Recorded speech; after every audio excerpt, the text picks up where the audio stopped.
Hello everybody, today we're going to be talking about how you guys can get a better night's sleep. So there was a time where I was really struggling just to get a good night's sleep. I couldn't settle down, I was waking up like every hour, and then I was scared to wake up at 3 AM because that's when all the ghosts come out. And then I'd wake up 5 AM in the morning needing to go to the toilet. You know, I had a really unsettled sleeping pattern. It is a lot better now. But one thing I did at that period of time was went on YouTube, went on the internet and tried to find out ways to get a better night's sleep. And none of it really helped me. So over the last couple of months, I've kind of like compiled my own ways to help me sleep, how to get a good rest. And I do feel better. I may not look better, but I feel so much better, well rested, if that makes sense. And obviously having a good night's sleep has so much to do with your physical appearance as well. It's got a lot to do with your weight, your health, your skin, your dark circles, all that kind of stuff. So sleep is important for everyone. So whilst these aren't scientifically backed tips, and these aren't the kind of tips you're gonna see by other people here on YouTube, this is what personally has helped me. And if you're struggling, these might help you out a little bit. Number one is to have absolutely no naps whatsoever. I know people like to nap. I can't. If I nap, I'm not sleeping properly that night. Honestly, like whatever amount of sleep I would have got that night, subtract my nap time from that. So I can nap for like up to 2 hours. So if I go to bed at 10, I'm not getting to bed till like, I'm not falling asleep, sorry, till like 12, 1 in the morning. I just can't do it. Then I wake up feeling groggy, I feel unproductive. So I've got all this feel like I've got all this built up energy that I can't use, which then I feel personally keeps me awake for the rest of the night as well. Which kind of leads on to my next tip as well, is don't relax on your bed. I know that sounds really stupid, but when I spend like the day in bed, or I use it as my like workspace for the day, I don't feel any different when I get into bed that night. If I've been spending time in bed already,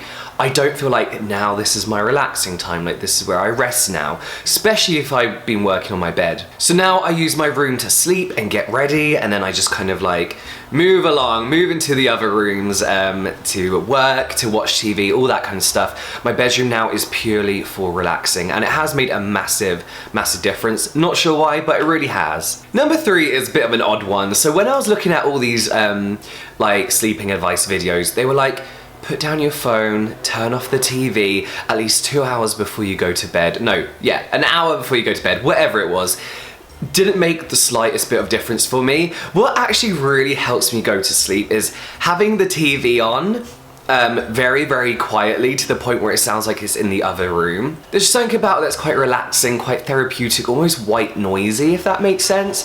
With my TV, you can put it on a timer, so you can set it for a couple of hours, so when you actually fall asleep, it turns itself off. And then when I'm in bed, I like to be on my phone, like to be laying down with my phone like on the pillow, but not really anything triggering or anything that I have to think about. So I'll look at memes, or I'll just scroll through Instagram slowly. I also dim my brightness, I turn off the blue light as well, which I do think is really important. I turn it to that like yellow light. I'll be looking at pictures or whatever, and I'll be dropping off, and then I know I'm ready to sleep, so I'll put my phone on my bedside table, and then I'm gone. I am gone. I found that this really, really helps me. It might not help you whatsoever, but I actually like looking at my phone. It's relaxing. It's like reading a book. So the worst times I would struggle is when I knew I had to be up early the next morning, 6:30 AM alarm, and it's like 12 o'clock, and I'm like, oh, why am I not sleeping? I've only got like 6 hours to get a good night's sleep, and then before I knew it was 2 o'clock, and I'm like, oh my god, like I'm never gonna sleep. And it would just panic me, and it would make me keep thinking in bed like, I need to sleep, I need to sleep, I need to sleep. Why aren't you sleeping? The best thing I've ever did is set my alarm, put everything to one side, flip my phone over so I can't see the time, point away any alarm clock, just do not look at the time whilst you're trying to sleep. It gets your mind going, it gets me thinking about obviously how many hours, I'll be counting hours in bed when I'm not sleeping. I just feel like not looking at any time helps you relax, help you chill, and knowing that you have that alarm set for when you do need to get up puts you at ease. Now here's a big one for me, and that is not drinking at least 2 hours before I go to bed. I saw a lot in these videos like, have warm milk or have chamomile tea, all this kind of stuff. If I have that before I go to bed, I am up the whole night pissing non-stop. Honestly, every hour I'll wake up needing a wee. My new rule is don't take a drink to bed. Actually, that's a lie. I'll take like a half pint of water to sip on if I need it, but I do not take a drink into the bedroom. I do not drink at least 2 hours before I go to bed. And this has really just helped me be able to fully relax. It stopped me waking up at intervals during the night as well. So doing this has helped me just have a steady and constant night's sleep. So here are some physical things that have really helped me sleep. I live in London, it's always noisy, and for years I have not been able to sleep unless I'm wearing earplugs. So these are just little foamy earplugs that you roll up, they expand a little bit in your ear, and they shut off all noise. Now you may be thinking, what about your alarm? What about fire alarms? What about this, that, and the other?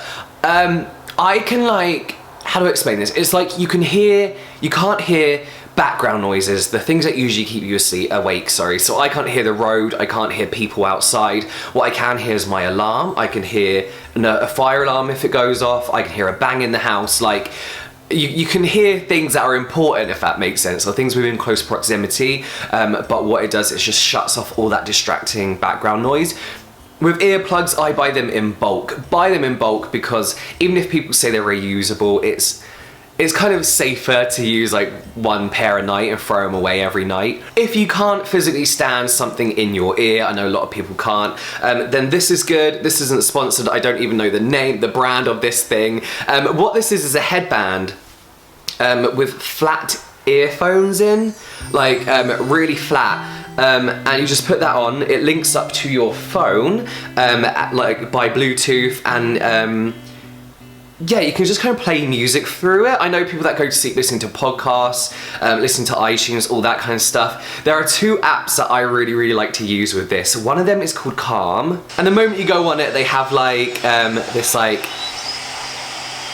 relaxing bird music, whatever that is. There's a sleep section where you can listen to things like Stephen Fry narrating a story, Bob Ross talking about one of his paintings, there's stories, there's Disney stories. But one of my favorite things to listen to on the Calm app is the Rocky Mountain National Park. It's not even a story, it's like a man reading through someone's diary about his visit to the Rocky Mountain National Park. Rocky Mountain National Park is unique among the natural wonders of the world. So relaxing, super relaxing. The other one I like to listen to is actually a kids sleeping app. This is Moshi Twilight, and it's just kids stories and just really relaxing music. There's one story called Close Your Eyes, Sleepy Paws. Snuggle down, close your eyes, cozy up, and relax. And I have not gotten to the end of it, and I don't know what happens to Sleepy Paws on this journey because I've never got to the end because I am out like a light, like I fall asleep. Like for me, these apps are a guaranteed good night's sleep. So yes, they're really good. They have literally changed my sleeping pattern, the way I fall asleep, everything like that. One thing that really bothers me when I'm sleeping is light, like especially now it's summer, like the lighting here now, it's what, 9 o'clock in the morning? The lighting's the same 9 o'clock in the evening as well, so you don't have that time to unwind. Then sunrise is like 4 in the morning or whatever. So a sleeping eye mask is an essential for me. Like I cannot go to sleep without wearing one of these, literally just to block any light coming through. Yeah, it's really good. To begin with, I used to feel quite claustrophobic with it, but you get used to it. I wash these regularly as well. I actually have about 4 or 5 of these that I alternate because they can get quite dirty, like you're sweating in them or your night oils are going on them. So make sure you wash them regularly. Another great thing as well are these heated eye masks. I got these from Japan, and they do sell them here in the UK. They are called space masks, and they're amazing. These are especially good if you're sick or if you've been working all day on a computer, or your eyes are stingy. These are just an eye mask that heats up when you put it on your eyes, and it's super soothing, super relaxing. Not great for summer, but very good for winter. And then you just fall asleep with these on. They're not dangerous, they're completely safe. And usually when I sleep with one of these on, I'll wake up and it's like fallen off on the pillow anyway. But these are really good, and they really help this and this, like the meditation Calm app, it's got a meditation section on, are really good at helping you unwind. If you're, stressed throughout the day, or you've got a lot of work to do, you have so much to do the next day and you just want to relax, the combination of this two is really good at helping you relax, unwind, and sleep. But that is it, guys. I really hope that helped. They are my findings. They may not be backed up by any scientific evidence. They may contradict anything that you've seen here on YouTube or Googled or whatever, but they're what I've personally found really help me get a good night's sleep nowadays. Oh, also physical activity helps as well. Use up all that pented up energy. But that's it from me now, guys. I will see you next time.